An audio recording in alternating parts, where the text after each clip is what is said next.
Welcome back, Wolf 414 fans, to another Commander deck profile. In this episode, we're going to be going over my Arcade Gannon Blue-White Reanimator deck. And now I know what you're thinking. Blue-White is not the typical Reanimator colors, but there actually is a decent amount of reanimation effects we can take advantage of if we go with a certain theme. And that theme is artifact creatures, big artifact creatures. And that's because a lot of the best blue and white reanimation spells, like this one, Argavian Restoration, return target artifact card from the graveyard to the battlefield. Or Brilliant Restoration, return all artifact and enchantment cards from your graveyard to the battlefield. So this deck is going to be a reanimation deck themed around large artifact creatures with powerful ETBs or powerful death triggers. And Arcade Gannon's at the helm, so let's read him. He's 4 mana, 2 in Azorius, a legendary creature, Human Doctor, and he taps to draw a card and then discard a card. And you put a quest counter on him. And then once during each of your turns, you may cast an artifact or human spell from your graveyard with mana value less than or equal to the number of quest counters on Arcade Gannon, and he's a 2/3. And this is obviously a very effective commander for our reanimation strategy because it gives us more draw, but also that discard lets us take our big artifacts and pitch them right into the grave, keep our reanimation spells, keep churning through the deck. There's a lot of blue discard synergy, a lot of quality blue draw to do fun artifact things, and yeah, this is a super fun deck. You don't see blue-white Reanimator too much, but a lot of people like to give it a go because it actually has quite a few tools, and let's get into them. So let's start off with the fun stuff, the big reanimation targets. First off, the Riptide Gearhulk. It's 5 mana, 1 and 2 white and 2 blue. Artifact creature, has double strike, prowess, don't forget about the prowess, and when it enters, for each opponent, put up to 1 target non-land permanent that player controls into its owner's library, third from the top. Yeah, that's a great removal spell. Doesn't even go to the graveyard. You can lock people out. We run a lot of copy stuff. This one's super cool, super fun to play, and it also has a cool like full art. But I cheaped out on the little one, but you can get the nice fun cool art. This one's one of my favorites. Then we got the Duplicant, 6 mana, and when he enters, you exile target non-token creature, and Duplicant gains its power, toughness, and creature types. So yeah, just some exile-based creature removal ETB that we can recur over and over again, very powerful. You'll notice a theme that a lot of the bigger artifacts that we're going for have ETB removal, so we don't need to run as much in the rest of our 99. Then we got Steel Hellkite, another 6 mana artifact creature, has flying. You can pump mana into it too. For every 2, it gets +1/+0. But you really want to pay X to destroy each non-land permanent with mana value X whose controller is dealt combat damage by this creature this turn. Activate once a turn. So you hit someone, you pay 2, and you destroy all their 2-drops. It's some pretty fun removal and pretty good artifact to reanimate. Then we got one of my favorites, Angel of the Ruins, 7 mana, 5 and 2 white, artifact creature, angel, flying. And when it enters, you exile up to 2 artifacts or enchantments. Just getting that 2-for-1 right off the bat is really good. I've just noticed it putting in work when I've been playing. And also noticeably has planes cycling, which means you can just put it right into the graveyard. We don't have too much issues getting things into the graveyard with Arcade's ability and all our other looters, but even so, it's just a nice additional bonus to have. One of the better ones to go for. And then Meteor Golem, a classic 7 mana artifact creature. When it enters, destroy target non-land permanent. Just a classic for artifact decks such as this. And then this category is just big, beefy artifacts like the Mirror Battlesphere, 7 mana artifact creature. It's a 4/7, and when it enters, you get 4 colorless Mirror artifact creature tokens.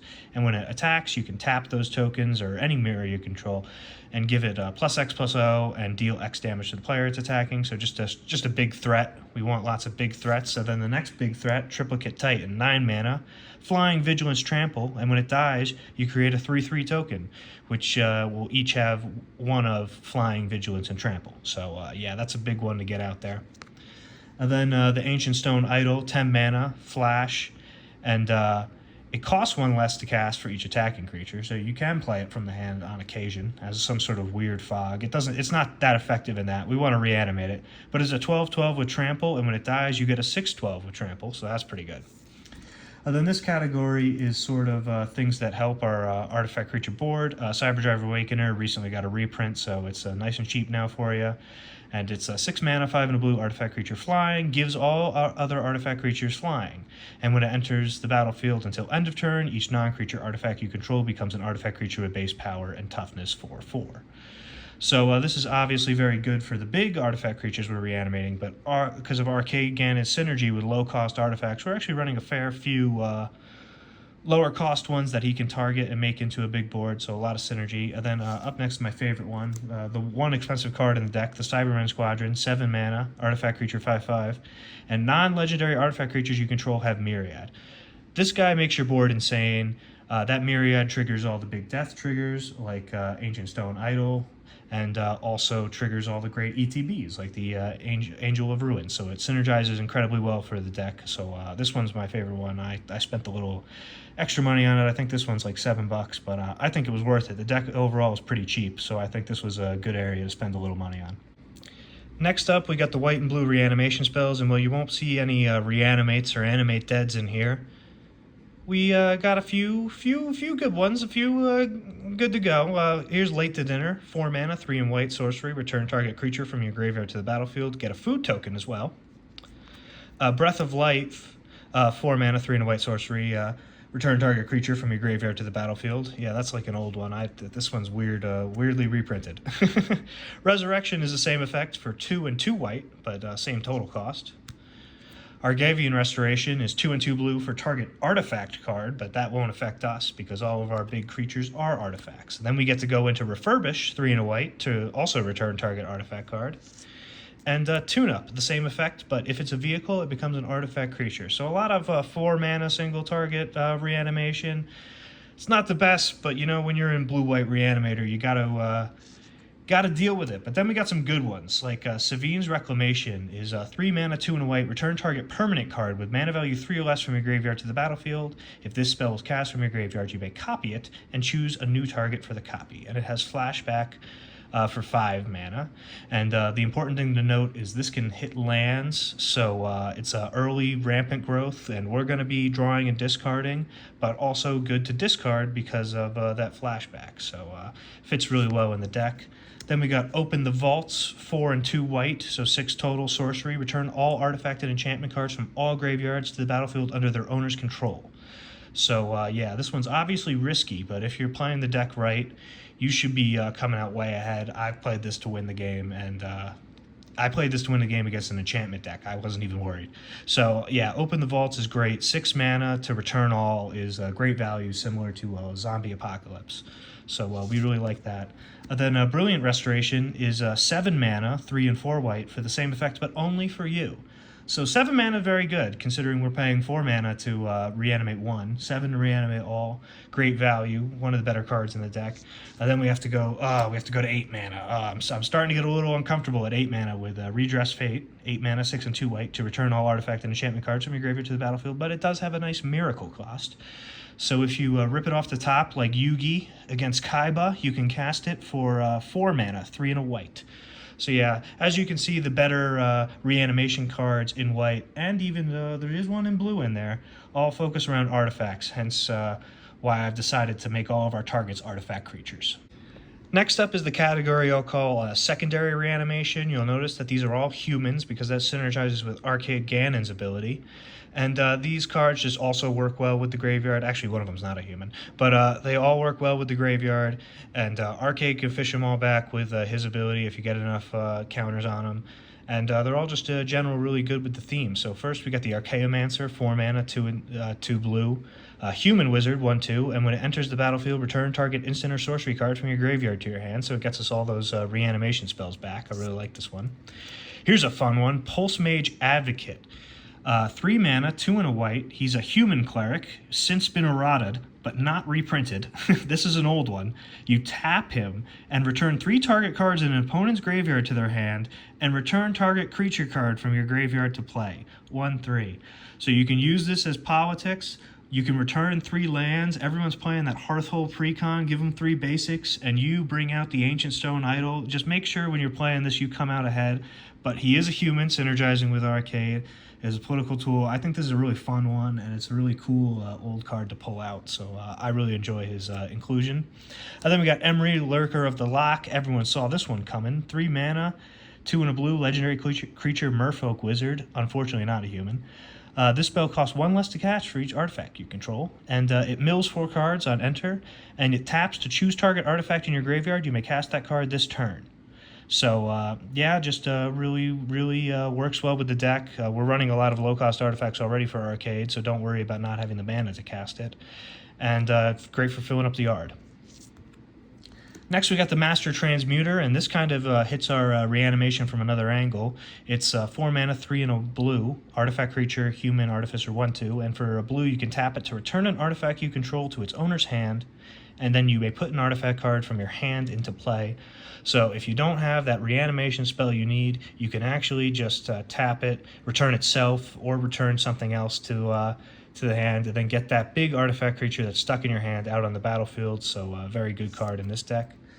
Then here's a good one, Drafna, Founder of Latinam. He's 2 mana, 2 and a blue, legendary human, 2/1, so great synergy with Arcade. And for 1 and a blue, you can return target artifact you control to its owner's hand, but more importantly, for 3 mana, you can tap it to copy target artifact spell you control. So, yeah, that's just a really good copy effect that we really like in this deck, and he is a low-cost human. Then another great copy effect, Sculpting Steel, 3 mana artifact, so synergizes with Arcade, and you can have it enter the battlefield as a copy of any artifact on the battlefield. We're running a lot of good targets for it to copy. Then here's the ones that you're specifically reanimating with Arcade. So if you read Arcade's effect, it says you can cast an artifact or human spell with mana value less than or equal to the number of quest counters on Arcade. So if Arcade has 0 quest counters, you can still cast Mishra's Bauble. So it's worth putting in there because once you get this, you realize that sometimes you don't quite have the mana to take advantage of Arcade's ability, but you will get that extra card draw every turn from Mishra's Bauble. So this one's really powerful. There's a lot of 0 mana artifacts I'd like to run that are super expensive, but this one's only $1. So yeah, it's a really good one to put in there. Another one is Wayfarer's Bauble, because this only has 1 mana. You only need 1 quest counter on Arcade to get it. And it sacrifices itself, puts out a basic land. It's usually a bit mediocre, but we have some great synergies in this deck to take advantage of it. And then finally, this one I really like, the Soul Guide Lantern. 1 mana, and when it enters, you exile target card from the graveyard, and you can sack it for free to exile each opponent's graveyard, or to draw a card. And this is really good graveyard hate that you can constantly recur with Arcade Gannon, and we're playing a graveyard deck, so you can really, smugly say, oh, well, I run graveyard hate for my, when you're kicking everyone's ass with your big graveyard that no one can interact with because no one runs graveyard hate. But this Soul Guide Lantern works really well with Arcade because you can keep exile in the graveyards, or you can keep sacking it to draw a card, really taking advantage of Arcade's ability. Next up, we have the draw and discard enhancers, or draw and discard cards. And my favorite is Sting, the Glinting Dagger, not only because I'm a Hobbit head, but also because it has a great effect in this deck. It's 2 mana and 2 to equip, and it has a lot of text, but the important line is, at the beginning of each combat, untap the equipped creature. So you put it on Arcade, you tap them and activate his effect, then you untap them. Activate it again. Next player's turn. Activate it again. Next player's turn. Activate it again. You're tapping Arcade tons of times, racking up those quest counters. You can cast whatever you want from your graveyard. You're looting through your whole deck with Sting. Absolutely fantastic inclusion. Almost broken with Arcade. Then we got the Thought Courier, 2 mana, 1 and a blue human. Draw a card, then discard a card. Just gets us a preponderance of looting effects, and also he's a human, so you can ditch him, replay him with Arcade to turn that draw and discard into card advantage, because it's card advantage if you cast it with Arcade, because you're not actually losing the card. Here's a great one. A lot of Urzas would fit in, but I think the best one is Urza Powerstone Prodigy, 2 and a blue, Vigilance, costs 1 to tap to draw and discard. But very importantly, whenever you discard 1 or more artifact cards, create a tap Powerstone token. This triggers once per turn. Yeah, well, our entire deck is built around discarding artifact cards. So not only does he contribute to our preponderance of looting effects, not only is he a low-cost human, but also he ramps us, makes us Power Stone tokens. Great inclusion. Then I went with all the different Thirst cards, and I started with Thirst for Knowledge because it has a fun Fallout art, 2 and a blue, instant, draw 3 cards, then discard 2 cards unless you discard an artifact card. So you can make this card advantage, or you can just discard cards that we want in the graveyard, and we're running all the Thirsts. Thirst for Discovery, which is the same except basic land. Thirst for Meaning, which is the same except enchantment. And Winter Night Stories, which is not a Thirst card, it's not an instant, it's a sorcery, but it has the same effect for creatures, and it also has Harmonize, so it's not a bad discard target either, because you can activate it out the graveyard, get a little extra card advantage. And then finally, Faithful Mending. Not Faithless Looting. We're not faithless looters, we're faithful menders. For Azorius, it's an instant you gain 2 life, draw 2 cards, and discard 2, and it has flashback 1 in Azorius. Obviously great include in this deck. Next up is the card draw section, and we have got some low-cost bangers. The first one, Traverse Eternity, 4 mana, 2 and 2 blue, sorcery. Draw cards equal to the highest mana value among historic permanents you control, artifacts, legendaries, and sagas. We're running 10-cost artifacts in this deck. We're running 6-cost artifacts in this deck. This could be 4 mana, draw 7, 4 mana, draw 9. This draws you so many cards, and guess what? There's another one. One with the Machine. 4 mana, 3 and a blue, sorcery. Draw cards equal to the highest mana value among artifacts you control. Even as a fun Fallout print from Far Harbor, my favorite Fallout 4 DLC.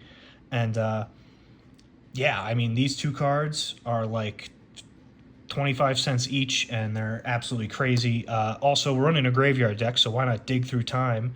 8 mana, 6 and 2 blue, but it has Delve, so you're casting that for 2 blue. Instant, look at the top 7 cards of your library, put 2 of them into your hand and the rest into the bottom of the library at any order. Looking at the top 7 is crazy selection. We love it. And then Treasure Cruise, also 8 mana, 7 and a blue, so a bit better. And it also has Delve, so we're casting that for 1 blue, draw 3 cards. We're running Ancestral Recall. All those cards are like a combined cost of $1, and they're all just insane card draw with this deck. And then we got Shorikai. The haters will say Shorikai should be the commander, but Arcade has the graveyard synergy. I won't hear any of that nonsense, but he's also 4 mana, 2 in Azorius, legendary artifact vehicle. He costs 1 to tap, but he draws 2 cards and then discards a card and creates a little token, and you can crew him. And yeah, I mean, you could argue he's the commander. I like taking advantage of Arcade's little human stuff and doing the New Vegas and whatnot, but you can't argue about putting him in the deck because he puts in work. We love Shorikai. And then the other expensive card in this deck is Monument to Endurance, but it's just so good with Arcade. For 3 mana artifact, whenever you discard a card, choose one that hasn't been chosen this turn, draw a card, create a treasure, or each opponent loses 3 life. Yeah, you noticed we're running a lot of draw discard stuff. You could probably trigger all 3 of these, and they're all fantastic effects, so I figured it was worth the $6. Here's another good one, Teferi's Ageless Insight. Sometimes it's a bit overrated, but not in this deck. It's 4 mana, 2 and 2 blue, legendary enchantment, and if you would draw a card, except the first one you draw in each of your draw steps, draw 2 instead, so that includes Arcade's effect, that includes all this other draw discard crap we've been putting in there. And yeah, this card's really good, and I especially like that sometimes you don't get value off this because it is a target, but with Arcade in the command zone, you'll be getting at least a few cards off of it for sure. Then we run some tutors because they are humans, so we can possibly double up on that effect with Arcade. We got the Trinket Mage, 2 and a blue, Human Wizard, 2/2. When he enters the battlefield, you can search for an artifact card with converted mana cost 1 or less, reveal it, put it in your hand. I like to get the Mishra's Bauble for that insane value, but you can also get your Soul Guide Lantern against a graveyard deck, or your Wayfarer's Bauble if you need ramp, or your Soul Ring if you're boring. I respect Soul Ring's really freaking good. And then we got the Treasure Mage. That's the other one we're running. He's also 2 and a blue, Human Wizard, 2/2. But we get an artifact card with converted mana cost 6 or greater to our hand. And as you saw earlier, we're running quite a few, and we'll get the one of our choice that can help us remove something or pose a big threat, so he was a good include. Then we got my favorite companion, EDE, Eddie, Lonesome Eyebot. He's a 3-mana legendary artifact creature robot, flying, and whenever you attack, if the number of attacking creatures is greater than the number of quest counters on EDE, put a quest counter on it. And for 2 mana, sacrifice him to draw a card, then draw for each additional quest counter on EDE. And he has some good synergy with Arcade because he sacrifices himself, and he can be reanimated with Arcade's effect because he's low cost.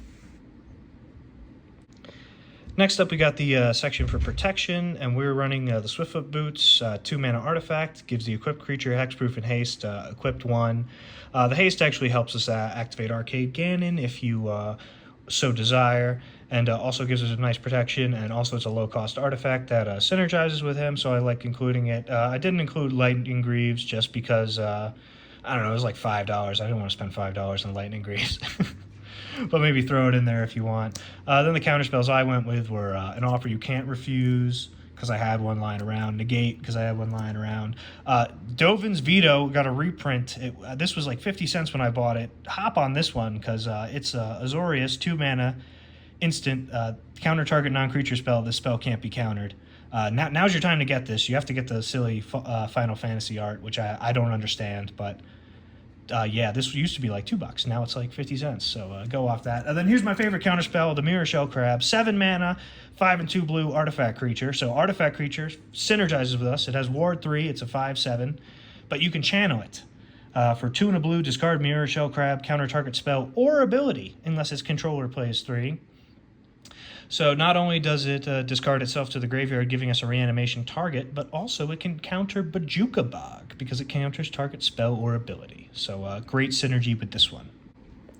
Next up is the removal section, and you'll know that they were running a little light on removal, and that's because so many of our reanimation targets serve as removal. So instead of focusing on single target removal, also running a fair few amount of counter spells for that purpose, I focused on good board wipes, and we got Organic Extinction, 10 mana, 8 and 2 white, sorcery, but it has Improvise, destroy all non-artifact creatures, so this should help you break through at the end of games. All is Dust, 7 mana, sorcery, Kindred Sorcery, Eldrazi. Each player sacrifices all permanents they control that are 1 or more colors. Well, we're actually running a fair amount of colorless stuff, including all of our big threats, so this should be pretty one-sided. And that sacrifice gets around indestructible. Then I just threw Hour of Revelation in here because we needed another board wipe, and this is criminally underplayed.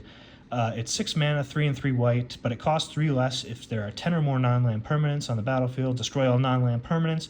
And this one actually does have synergy because we're going to be getting our non-land permanents back with Brilliant Restoration. So we want this over Farewell because Farewell will exile our own stuff, but this one destroys all non-land permanents, and we're going to be bringing them back. Next up, we got the ramp section, and obviously we got Soul Ring. Obviously, we got Arcane Signet, especially in this deck with Arcade, who can recur low-cost artifacts. Then we got the Mind Stone, because it sacrifices itself, and you can play it back with Arcade. Then we got the Deranged Assistant, who is a human, so still synergizes with Arcade. 2 mana, 1 and a blue, and he taps to mill a card and add colorless, so he's a mana dork, but still synergizes with Arcade. And then the Milliken, also 2 mana artifact creature, so it has that synergy. Mill a card, add colorless. So focusing on that synergy where we can. Then also, this is a good deck for Solemn, just because it's a pretty good reanimation target, or a good play to just hard cast and repeatedly land ramp. So yeah, great card in this one. Finally, we have a pretty standard 2-color mana base that you can check out in the deck list if you want me to read out Island a bunch of times. But I'll go over the utility lands and what I like to do with them. First off, we're running the artifact lands, so the blue one, the white one, and we're running Treasure Vault, and we're running Darksteel Citadel. And the reason that we're running these lands is because Arcade will discard them, or Thirst for Knowledge will discard them, and then when we recur all artifacts with Brilliant Restoration, these will all come back. So you don't mind playing them as your land drop for turn, but you really want to just ditch these as opposed to ditching islands. And then when you make that big artifact reanimation play, you also ramp a little bit, and they come in untapped, so you get a little extra mana. So all these untapped artifact lands we're running. We're also running a Razortide Bridge in the other section as well. We're also running Mystic Sanctuary, Land, Island. We're running enough islands to reliably get this in untapped. And it enters untapped when you control 3 or more other islands. And you can put an instant or sorcery card from your graveyard on top of your library. Obviously, huge value. And we're doing stuff with the graveyard on top of that. So I love this one. Then I'm running Myriad Landscape. I like this card in some decks, and in this one where we're kind of relying on maybe Solemn Simulacrum for land ramp, I couldn't really fit in all of the Knight of the White Orchid catch-up ramp into this deck, so I like throwing Myriad Landscape into these style decks. Then we're running Demolition Field. We definitely can search basics off of this, and this just gives us an option against Glacial Chasms or whatnot. Then we're running the MDFCs. I've been really enjoying the MDFCs lately. Ondu Inversion. It's a white land on one side, and you get all non-land permanents on the other. And as I said earlier, that type of board wipe really helps us because we're going to be recurring artifacts. Jawari Disruption, just an extra counterspell, even though it's not a particularly good counterspell. And the same thing with Hydroelectric Specimen. It serves the purpose of a counterspell, even though it's not good, but you can also play it as a land. Then Lorien Revealed, I put in the MDFC section because it has Island Cycling 1, but it's also a 5-mana draw 3. I really like that as an option to get a land, an island specifically to synergize with our Mystic Sanctuary, or draw 3. So really effective card. So that's it for the Arcade Gannon deck profile. Next up we got Marcus Mutant Mayor, so watch out for that, and I'll see y'all next time.